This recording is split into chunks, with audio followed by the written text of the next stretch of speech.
That's as much as I want to let it separate anymore. This is perfect.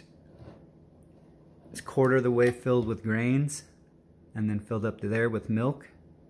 Quarter grains up to about right there. Oh, that many grains. Quite a bit. And man, the consistency comes out just perfect. So creamy. Alright, I've got my raw milk. Look at the cream line on that baby. Add it to my grains. And that's it. I'm gonna put this in the fridge and then take it out for about 4 hours later, put it back in the fridge overnight, and it'll be perfect kefir in the morning. It's coming out so bubbly, it's just perfect. These are the two from yesterday. They've been in the fridge for a day. Normally there would be separation. As you can see, I've got no separation now.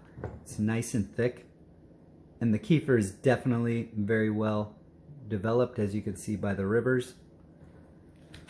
I just poured this out. Look at the thickness. It's not even separated out. No way. And look at how bubbly it is. And it's staying in the colander because it's so thick.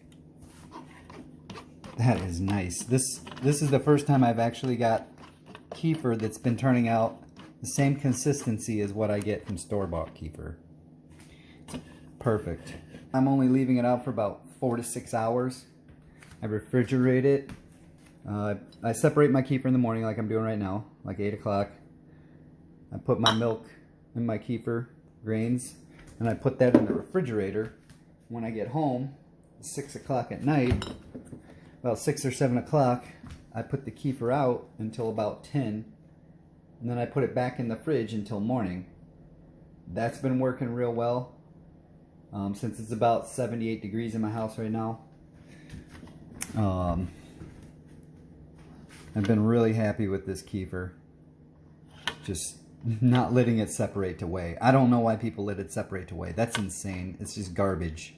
I mean, yeah, fine, it's okay, but it's not good. It's not what you want when you're trying to make kefir.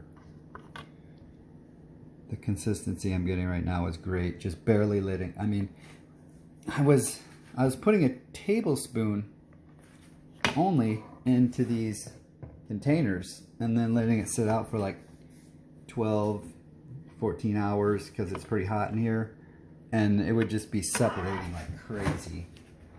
This is an old one, but you don't want no separated garbage like that. Yeah, super stoked with how it's turning out now. Very, very little time. I actually refrigerated. The reason I found this, because the best kefir I ever had was when I dried out some grains, which let me get those dried out grains and show you what they look like dried out. I was going to dry out a tablespoon of grains to save because I have so many now. And so I took the grains and I put them in just enough milk to cover them, tiny bit more.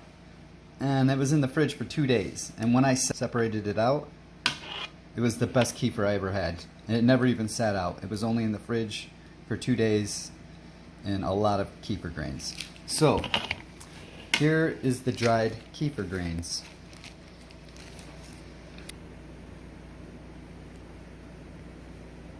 It's 1 tablespoon dried. I put them on a coffee filter and set it on a plate, then covered that with a napkin and wrapped it around. It was a small plate, so the napkin covered it completely when it was opened up, so no flies or bugs could get to it. And I set it on my table, which had the fan running, and I flipped them after a day. In about 2 days they were dried. I let it sit 1 extra day just to make sure they were dried out all the way. So yeah, this kefir's been great.